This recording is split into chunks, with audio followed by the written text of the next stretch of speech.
तो हमने दो प्रोसेस देखे थे हीट ट्रांसफर के। The first is the heat transfer at constant volume process, the heat transfer at constant pressure process. अब हम तीसरा देखेंगे एडियाबेटिक प्रोसेस। उसमें देखना क्या है, एडियाबेटिक प्रोसेस में तो हीट ट्रांसफर ही नहीं होता, तो यहाँ पर छोटा छोटा लिख लो। The third is adiabatic process, adiabatic, इसमें क्या होता है, heat transfer zero, there will not be any heat transfer, so it is heat transfer that is equal to zero. ठीक है ना। अच्छा, एडियाबेटिक के लिए हम जनरली क्या करते हैं, सिस्टम में, सिस्टम के चारों ओर हम इंसुलेशन लगा देते हैं जिससे हीट का ट्रांसफर रुक जाता है। ठीक है ना। So here in the adiabatic process there is no heat transfer. Fourth is isothermal process.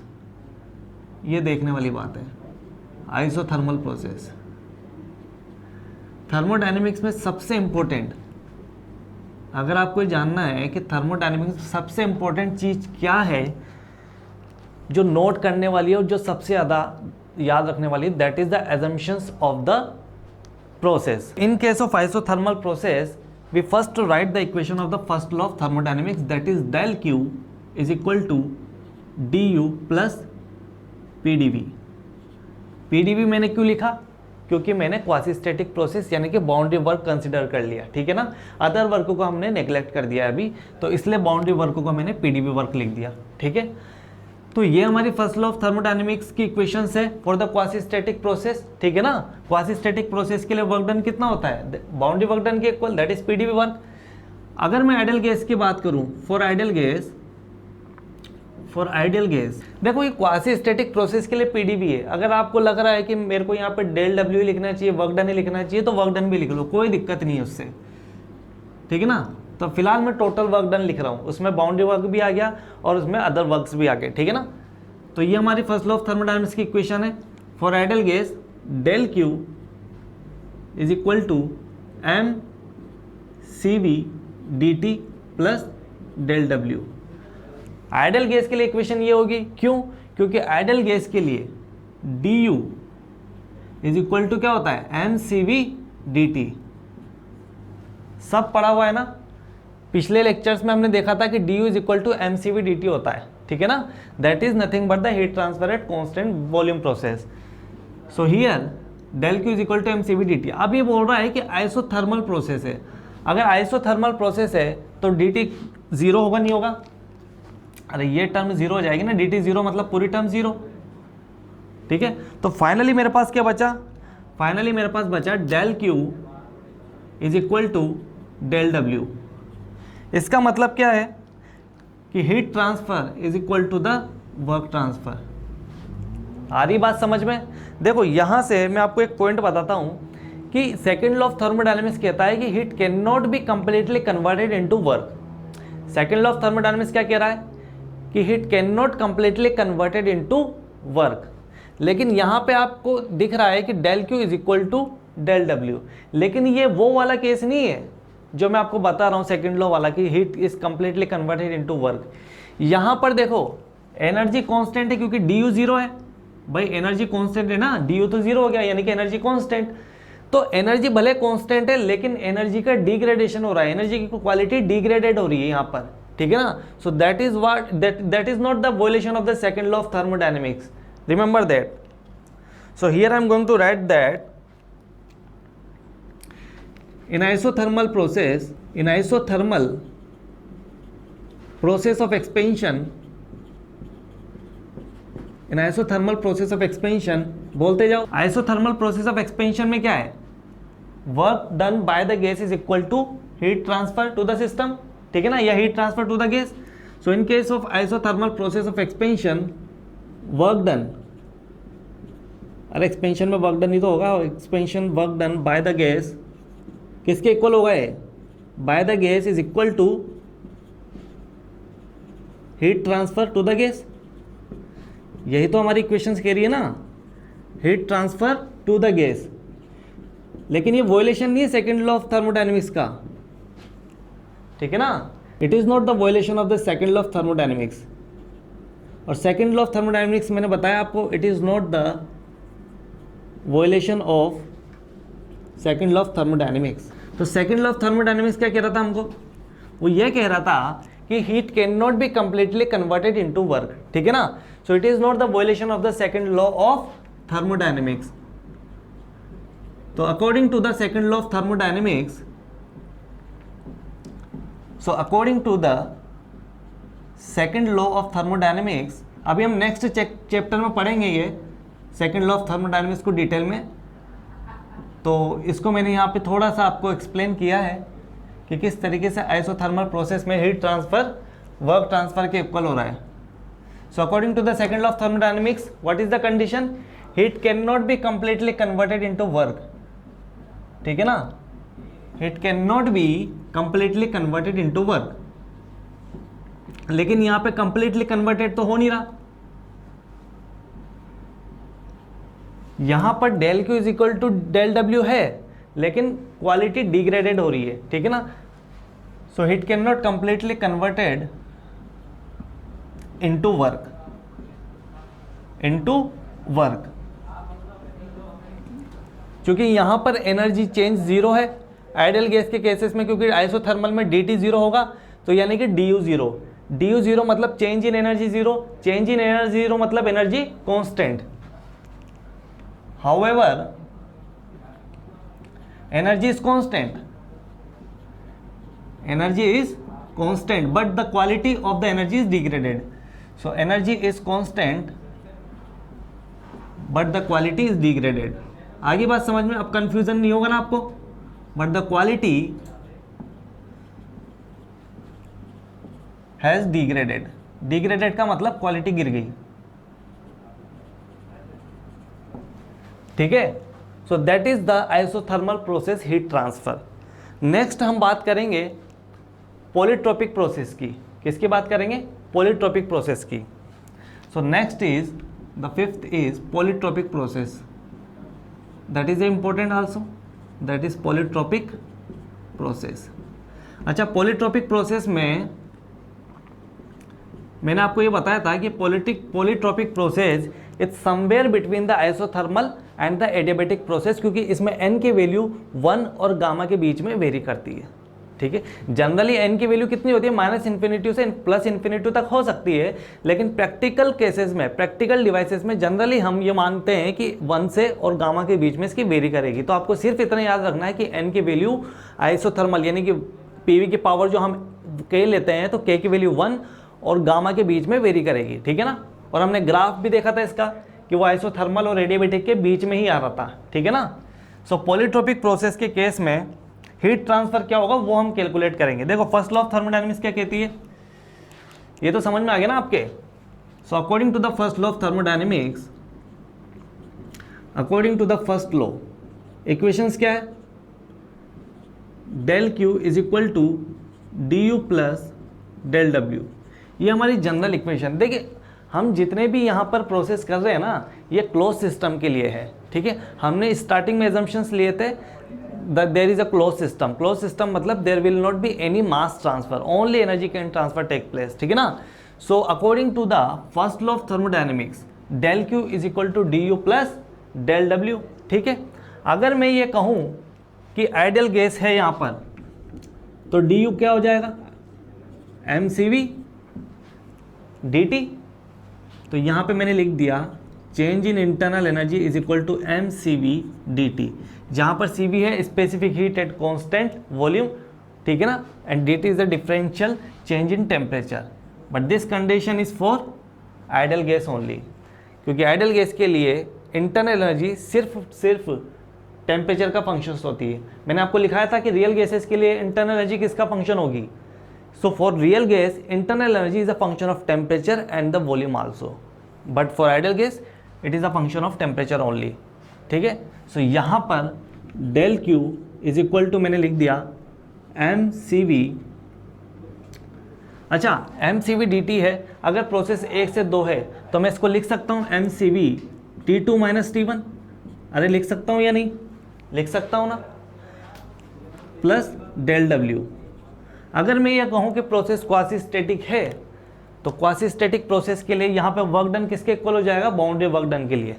तो that is mcv t2 minus t1 plus pdv work कर दूँ मैं इसको, फॉर क्वासी स्टैटिक प्रोसेस, यहाँ मैं आपको ब्रैकेट में लिख देता हूँ फॉर क्वासी स्टैटिक प्रोसेस, ताकि आप समझ जाओगे, फॉर क्वासी स्टैटिक प्रोसेस, इसलिए एजम्पशन समझना बहुत ज़रूरी है। For quasi static process work done is equal to PdV work. So here अगर आपको पीडीवी वर्क निकालना है del Q, that is M C V T two minus T one plus PdV, तो इसको जब हम एक्सपेंड करेंगे तो del Q is equal to M C V. अच्छा, सी वी को मैं क्या लिख सकता हूँ, पिछले लेक्चर में मैंने आपको बताया था सी वी और सी पी का गामा और आर यानी कि कैरेक्टरिस्टिक्स गैस कांस्टेंट के फॉर्म में जो फॉर्मूला था, इनका रिलेशंस था, वो मैंने आपको बताया था सीपी और सीवी का। CP is equal to gamma R upon gamma minus one, CV is equal to R upon gamma minus one. इनकी टर्म्स में यानी गामा और आर की टर्म्स में सीपी सीवी की वैल्यू हमने निकाली थी। सो यहाँ पर that is M C V T two minus T one plus boundary work done कितना होगा in case of polytropic process, हमने कैलकुलेट किया था बाउंड्री वर्क डन में। बाउंड्री वर्क डन जब हम पॉलीट्रॉपिक प्रोसेस के लिए कैलकुलेट कर रहे थे तो उस समय हमारा वर्क डन का फॉर्मूला आया था, that is P1V1 minus P2V2 upon n minus one. ये है work done for polytropic process. क्या है ये? Work done, boundary work done for polytropic process. This is boundary work done for polytropic process. अगर मैं कहूँ कि यहाँ एडियाबेटिक होता तो एडियाबेटिक और पॉलीट्रॉपिक में क्या चेंजेस करना होता है आपको, मैंने आपको बताया था कि सिर्फ n की जगह आपको गामा रखना होता है, ठीक है ना, वर्क डन के केस में।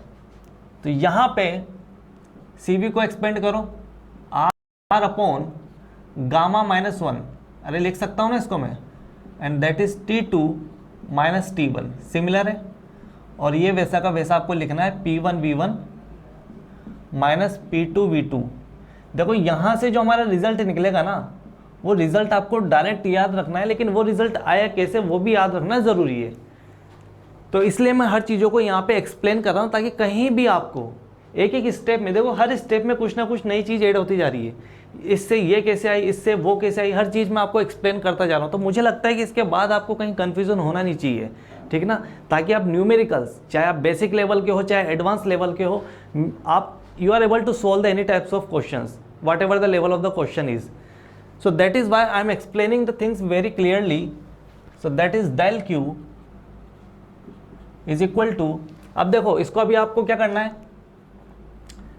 PV बराबर MRT होता है नहीं होता, PV बराबर MRT, तो मैं इसको लिख सकता हूँ MR upon gamma minus one T2 minus T1, ठीक है ना। ये क्या है P1V1 minus P2V2 upon n minus one, ठीक है। तो यहाँ से MR T2 माइनस T1 की जगह में लिख सकता हूँ P2V2 minus P1V1 upon gamma minus one, तो वैसा का वैसा आ गया। यहाँ पर क्या हमारे पास P1V1, अरे दिख रहा है ना इधर का आपको पूरा, ठीक है, minus P2V2 upon n minus one. इन दोनों इक्वेशंस को ध्यान से देखो, क्या कॉमन आ रहा है, जल्दी बताओ क्या कॉमन आ रहा है इन दोनों इक्वेशंस में। यहां पे अगर मैं P1V1 minus P2V2 upon n minus one को कॉमन ही ले लेता हूं पूरी टर्म्स को, तो क्या हो जाएगा, जैसे ही मैं इसको कॉमन लूंगा देखना क्या होगा, यहां पे del Q is equal to P1V1 minus P2V2 upon n minus one. इसको कॉमन ले लिया मैंने बाहर, जैसे ही मैंने इसको कॉमन लिया तो यहां से क्या निकलेगा, देखो P1V1 माइनस P2V2 इसको करोगे तो माइनस बाहर आएगा, ये माइनस ले लिया तो बचा क्या, अगर मैंने इससे माइनस कॉमन ले लिया यहाँ पे तो जाहिर सी बात है P1V1 माइनस P2V2 बच जाएगा, और P1V1 माइनस P2V2 तो मैंने कॉमन ही ले लिया तो माइनस वन, और यहाँ पर n माइनस वन नीचे था तो ये ऊपर आ जाएगा n minus one upon gamma minus one plus one. अरे यार इसको थोड़ा सोल्व करने की कोशिश करना आप खुद से, ठीक है ना, इसमें कोई इतनी बड़ी कॉम्प्लिकेटेड चीज़ नहीं है, बस कॉमन लेना है। सो P1V1 minus P2V2 upon n minus one, जब आप इसको एक्सपेंड करोगे माइनस n ब्रैकेट खुलेगा तो प्लस वन हो जाएगा, और यहाँ से इसका एलसीएम आएगा तो इधर जाकर के ये गामा माइनस वन हो गया, और नीचे क्या बचा हमारा गामा माइनस वन। सो ये वन से वन कैंसिल आउट हो जाएगा, यहाँ पर ये हमारा है गामा, ठीक है, 1 से 1 कैंसिल हो जाएगा, तो हमारे पास इक्वेशंस क्या बची फिर, हमारे पास इक्वेशन बची -n, यानी कि गामा माइनस n बचा हमारे पास।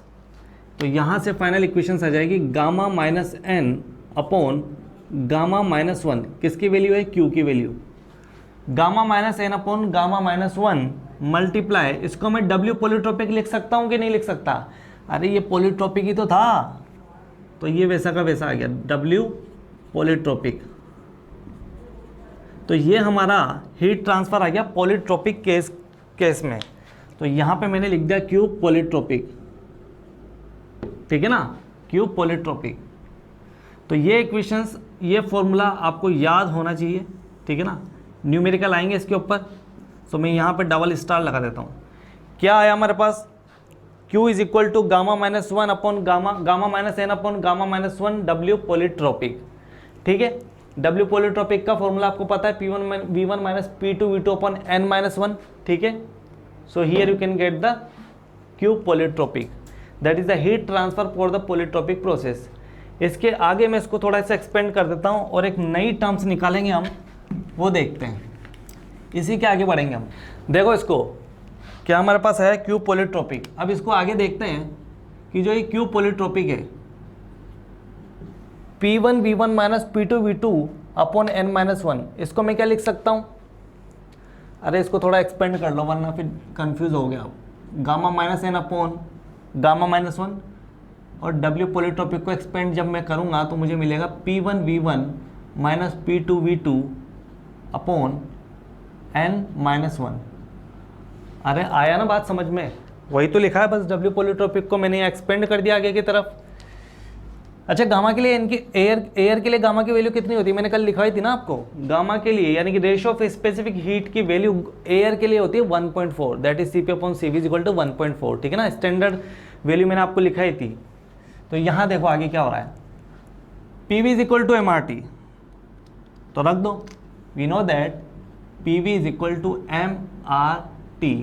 तो यहाँ पे गामा माइनस n वैसा का वैसा, गामा माइनस 1 वैसा का वैसा, यहाँ पर मैंने चेंजेस किया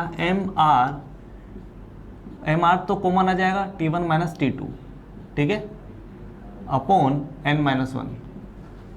आ रही है बात समझ में, बस यहाँ पे P1 V1 minus P2 V2 को मैंने एक्सपेंड किया है mr T1 माइनस T2, ठीक है ना।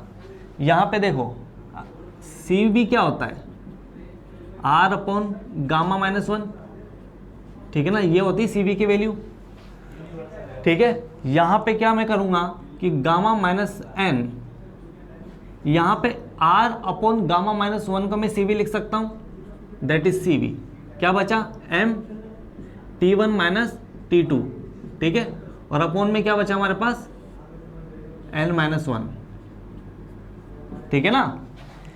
और यहाँ पर Q चल ही रहा था, Q पॉलीट्रोपिक, ठीक है। अब देखो यहाँ पर मैंने क्या करा, ये MT1 माइनस T2 में से इसको मैं नीचे ले आया, क्यूब पॉलीट्रोपिक, लेकिन मैं MT1 माइनस T2 को नहीं लाया हूँ, मैं MT2 माइनस T1 को लाया हूँ। तो अगर मैं MT2 माइनस T1 को इधर नीचे ले आया तो जाहिर सी बात है माइनस इसमें से कॉमन आया होगा, तो इसलिए मैंने लिखा minus Cv gamma minus n upon n minus 1। अरे ठीक है ना, इसमें से माइनस कॉमन ले लो, तो MT2 माइनस T1 बच गया। MT2 माइनस T1 को मैं नीचे ले आया, दैट इज T1, तो बचा क्या minus Cv gamma minus n upon n minus 1। ये हमारे पास एक इक्वेशन बनी। ये जो आपको टर्म दिख रही है ना, ये है C polytropic, C polytropic, C polytropic, specific heat for polytropic process. आप ही सोच रहे होंगे कि specific heat for polytropic process ये नेगेटिव क्यों आ रही है, यही तो समझने की चीज़ है, अभी समझते हैं इसको, ठीक है ना। देखो धीरे धीरे आपको सारी चीज़ें समझ में आने लग जाएगी थर्मोडायनेमिक्स में, ठीक है ना, इतनी कोई टेंशन लेने की ज़रूरत नहीं है। बस चीज़ों के एजम्पशंस क्या क्या है, कौन सी इक्वेशंस किस एजम्पशंस पर बेस्ड है, वो आपको याद होना चाहिए। न्यूमेरिकल्स करना बहुत बड़ी काम नहीं है यहाँ थर्मोडायनेमिक्स में, you will be able to solve the types of the questions whatever the level of the question is. अभी हमको ये समझना है कि सी पॉलीट्रोपिक की वैल्यू नेगेटिव क्यों आई है, ठीक है। उसके पहले एग्जांपल समझ लेते हैं। Suppose this is a piston cylinder device, ठीक है। यहाँ पर गैस भरी हुई है, इसका प्रेशर 25 किलो पास्कल है और टेम्परेचर है 10 डिग्री सेंटीग्रेड, ठीक है। इसमें हीट ट्रांसफ़र हुई है, so here heat is transferred for 10 kilo joule, लेकिन इसमें वर्क ट्रांसफ़र हो गया 40 किलो जूल का। ये कैसे हो गया? आपने तो हीट सिस्टम में 10 किलो जूल के दिए और सिस्टम ने 40 किलो जूल का वर्क कर दिया। इज इट पॉसिबल और नॉट? देखो इधर, इसी की वजह से सी पॉलीट्रोपिक नेगेटिव आ रहा है। देखो C polytropic is negative because heat supplied to the gases. क्योंकि हमने यहाँ पर ऊपर देखो कंटेनर में हीट सप्लाइड की है, heat supplied to the gas, तो जाहिर सी बात है कि गैस का टेम्परेचर बढ़ना चाहिए। भाई अगर आप सिस्टम में हीट सप्लाई कर रहे हो 10 किलो जूल की, तो सिस्टम का टेम्परेचर बढ़ना चाहिए, लेकिन यहाँ पर टेम्परेचर बढ़ नहीं रहा है। देखो C polytropic is negative because heat supplied to the gases even though, but temperature of the gas decreases. Temperature of the gas, अरे इसको समझो ना भाई। देखो C polytropic is negative even though heat supplied to the gases but temperature of the gas decreases. भाई अगर आप इसमें हीट प्रोवाइड कर रहे हो तो जाहिर सी बात है कि इसका टेम्परेचर बढ़ना चाहिए, लेकिन टेम्परेचर बढ़ नहीं रहा है, टेम्परेचर घट रहा है। यहाँ पे लिखा है ना मैंने, but the temperature of the gas decreases. इसका रीजन क्या है? बिकॉज वर्क डन जो हो रहा है, work is done by the gases, work is done by gases is more than, देख रहे हो ऊपर, work is done by the gases is more than heat supplied to the gas. Simple है। तो फिर इसने एक्स्ट्रा वर्क कैसे कर दिया? भाई आप 10 किलो जूल की हीट प्रोवाइड कर रहे हो और 40 किलो जूल का वर्क आप ले रहे हो, तो जाहिर सी बात है टेम्परेचर तो डाउन होगा इसे, क्योंकि आपने 10 किलो जूल की हीट तो दी है, वो मानने में समझ में आता है टेम्परेचर बढ़ना चाहिए, लेकिन वर्क आउटपुट आपको कितना मिल रहा है? 40 किलो जूल का, इसलिए उसका टेम्परेचर कम हो गया। ये टेम्परेचर क्यों कम हुआ? Because work done by the gases is more than heat supplied to the gas, so the extra work, अब मैं बता रहा हूँ कि extra work is done at the cost of internal energy, is done at the cost of internal energy. तो जाहिर सी बात है कि इंटरनल एनर्जी के कॉस्ट पर अगर वर्क डन हो रहा है, यानी कि 10 तो आपने दिया लेकिन 40 लिया, तो 30 इंटरनल एनर्जी से आपने लिया बाहर की तरफ, तो इंटरनल एनर्जी कम हुई, इंटरनल एनर्जी कम हुई, इस वजह से टेम्परेचर कम हुआ। आगे बात समझ। So extra work is done at the cost of internal energy. एक बार इसको फिर से समझ लेते हैं। देखो हमने कहा कि सी पॉलीट्रोपिक इज नेगेटिव, उसका रीज़न मैंने आपको यहाँ एक्सप्लेन किया कि हमने यहाँ पर सिस्टम को 10 किलो जूल की हीट दी, सिस्टम का टेम्परेचर यानी कि गैस का टेम्परेचर बढ़ना चाहिए, लेकिन गैस का टेम्परेचर कम हो रहा है क्योंकि हमने यहाँ पे वर्क आउटपुट लिया 40 किलो जूल का। ये 40 किलो जूल का वर्क आउटपुट इसलिए आया क्योंकि सिस्टम ने अपनी कुछ इंटरनल एनर्जी का भी लॉस किया है, तभी तो 40 मिला आपको, ठीक है ना। सो इंटरनल एनर्जी का लॉस हुआ है, मतलब टेम्परेचर डिक्रीज हुआ है, ठीक है ना। Internal energy is a function of the temperature for ideal gas, so that is why temperature decreases even though we supplied heat to the system or to the gas. So that is the concept for the polytropic process and that is why C polytropic is negative, ठीक है ना। Next हम बात करते हैं free expansion की। ये हमारा कौन सा प्रोसेस हो गया? पहला हमने लिया था constant pressure, second constant volume, third adiabatic, fourth isothermal, fifth polytropic, और ये हो गया sixth free expansion. Free expansion नाम से पता चल रहा होगा, फ्रीली एक्सपेंशन, आपको कुछ नहीं करना, वो एक्सपेंशन अपने आप हो जाएगा। देखो इधर मैंने फर्स्ट लॉ ऑफ थर्मोडायनेमिक्स की इक्वेशन लिखवाई। क्या थी equations? First law of thermodynamics, del Q is equal to D U plus del W. ये मैं बार बार यहाँ डी यू लिख रहा हूँ, ये समझ में आ रहा है ना आपके? यहाँ पे डेल लिख रहा हूँ, यहाँ पे डेल लिख रहा हूँ, यहाँ पे डी यू क्यों लिख रहा हूँ? क्योंकि ये क्या है, प्रॉपर्टी है ना अपनी भाई, सिस्टम स्टेशनरी है तो total energy change is equal to total internal energy change, ठीक है। So that is why I am considering that there is no changes in the kinetic energy and the potential energy of the system. So that is why I am writing here that total change in internal energy.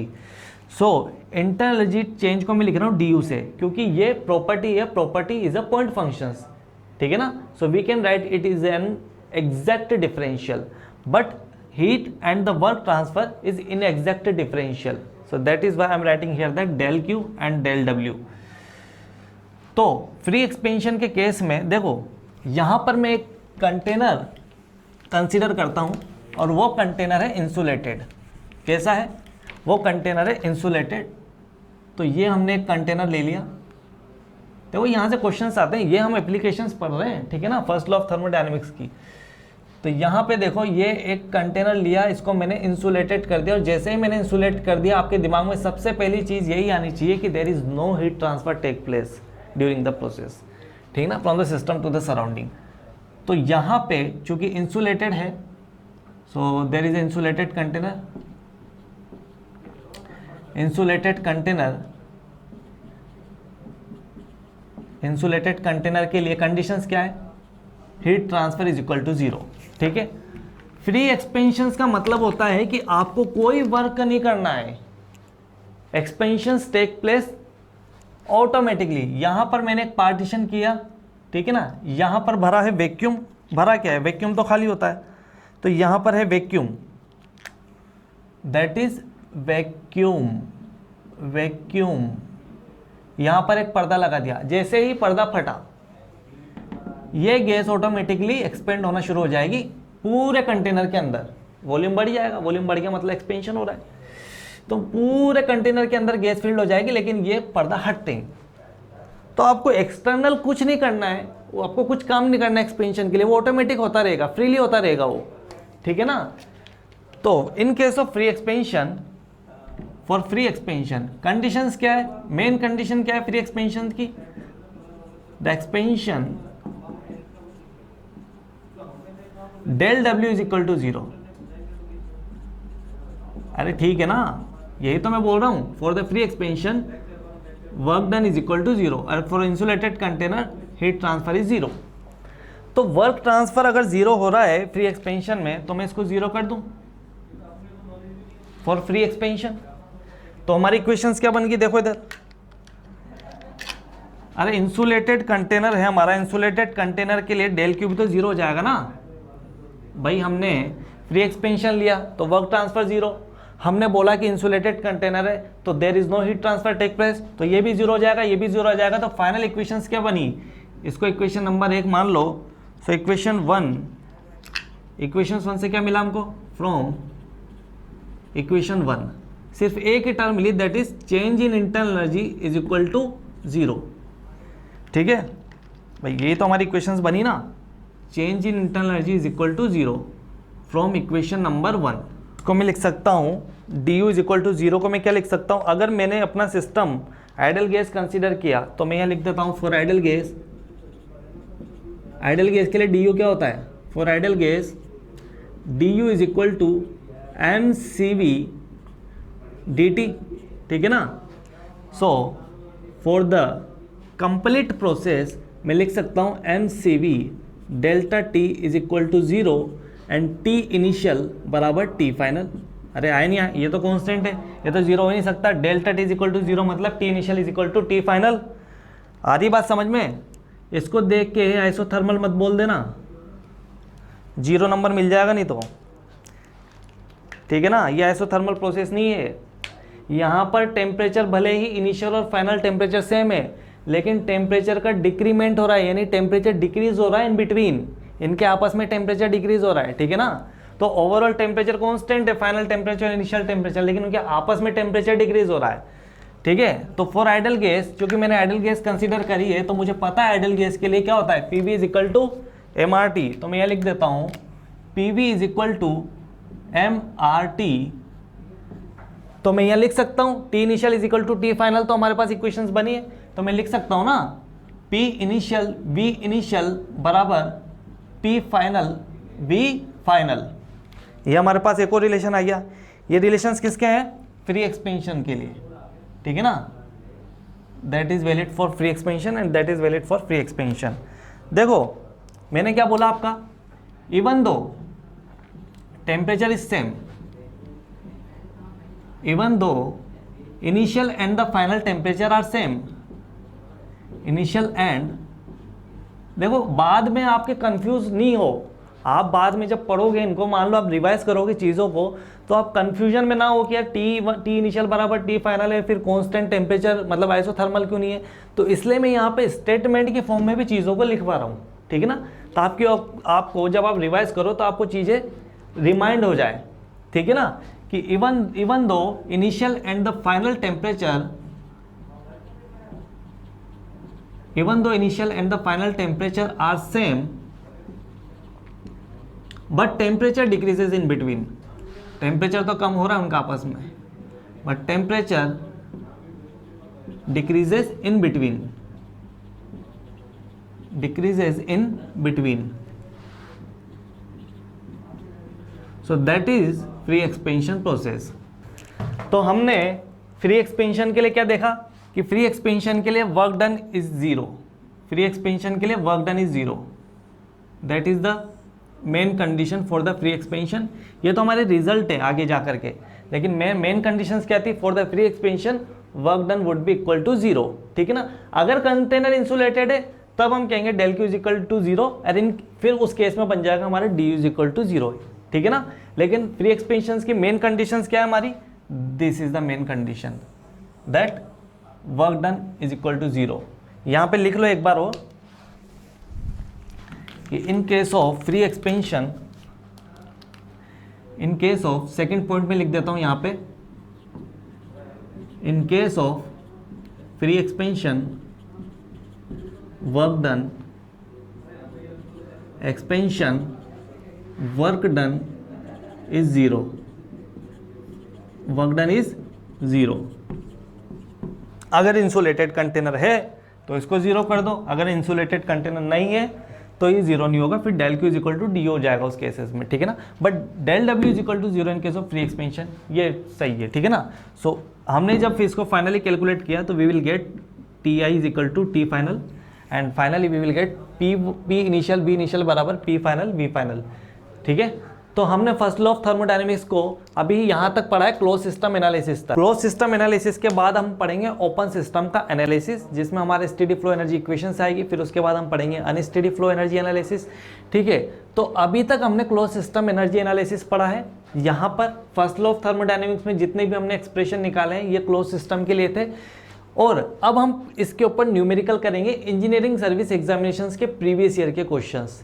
देखो first law of thermodynamics में engineering service examination prelims की अगर आप बात करें तो वहाँ से क्वेश्चंस तो बनते हैं, एक ही टॉपिक से दो दो तीन तीन क्वेश्चंस आ जाते हैं। हम देखेंगे जब प्रीवियस ईयर के क्वेश्चन सोल्व करेंगे हम नेक्स्ट लेक्चर में, तो वहाँ आप देखोगे कि किस तरीके से जूल एक्सपेरिमेंट पर ही 4-4 क्वेश्चन आए हुए हैं, जिसमें आपको simply cyclic integral of del Q is equal to cyclic integral of del W करना है, यानी कि net heat transfer is equal to net work transfer, but the condition for the close system undergoing a cyclic process. आपको assumptions याद रखने बहुत जरूरी है। मैं आपको बार बार ये चीज़ कह रहा हूँ कि एजम्पशंस आपको याद रखने हैं, ठीक है ना। एडियाबेटिक के लिए एजम्पशंस क्या है, आइसोथर्मल के लिए एजम्पशंस क्या है, बाउंड्री वर्क के लिए एजम्पशंस क्या है। यही रीज़न है कि जब हम आगे बढ़ते जाते हैं, जब भी मैं पॉलीट्रोपिक की बात करूँगा, जब भी मैं आइसोथर्मल की बात करूँ, मैं आपको प्रीवियस जो एजम्पशंस है वो आपको रिमाइंड करवाता रहता हूँ बार बार। कई बार तो हमने देखा है कि प्रीवियस ईयर के क्वेश्चंस में, अभी हम देखेंगे जब नेक्स्ट लेक्चर में करेंगे, तो प्रीवियस ईयर में एजम्पशंस के ऊपर ही क्वेश्चन आए हैं। वो आपसे सिंपली पूछ लेगा कि PDV work is valid for what, तो आपको सिंपली एजम्पशंस याद होनी चाहिए, वरना आप सोल्व नहीं कर पाओगे, क्योंकि कई सारी इक्वेशंस बन गई है फर्स्ट लॉ ऑफ थर्मोडायनामिक्स को रिड्यूस कर करके, तो वो सारी इक्वेशन सिर्फ एजम्पशंस के ऊपर ही बेस्ड है, अलग अलग एजम्पशंस के लिए अलग अलग इक्वेशंस, ठीक है ना, यानी कि उनका रिडक्शन। सो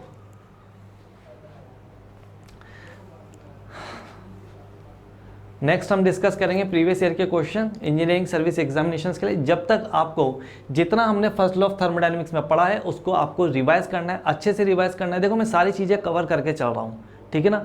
तो मैं ये एक्सपेक्ट करता हूँ कि आपको भी हर तरीके की जितनी भी चीज़ें मैं समझा रहा हूँ उनको समझना है ठीक से, लेक्चर्स को पूरा देखना है, जब तक आप लेक्चर्स पूरा नहीं देखोगे you will not be able to understand the solution of the previous year questions. Next lecture में जब मैं प्रीवियस ईयर क्वेश्चंस कराऊंगा तो मैं आपको बार बार ये कहूँगा कि ये मैंने आपको लेक्चर में पढ़ाया है, सारी चीज़ें मैं लेक्चर्स में आपको कवर कर चुका हूँ, तभी मैं आपको न्यूमेरिकल करवाऊँगा तो आपको चीज़ें को जोड़ने में आसानी होगी, तब आप में कॉन्फिडेंस डेवलप होगा। लेकिन कंडीशन इज़ दैट आपको वीडियो लेक्चर्स पूरे देखने, तभी आपकी चीज़ें समझ में आएगी। एक बार आपने लेक्चर समझ लिए, आपने पूरे लेक्चर्स देख लिए, तब मैं कह रहा हूँ कि आप कोई भी क्वेश्चन ऐसा नहीं होगा जो सॉल्व नहीं कर पाओगे।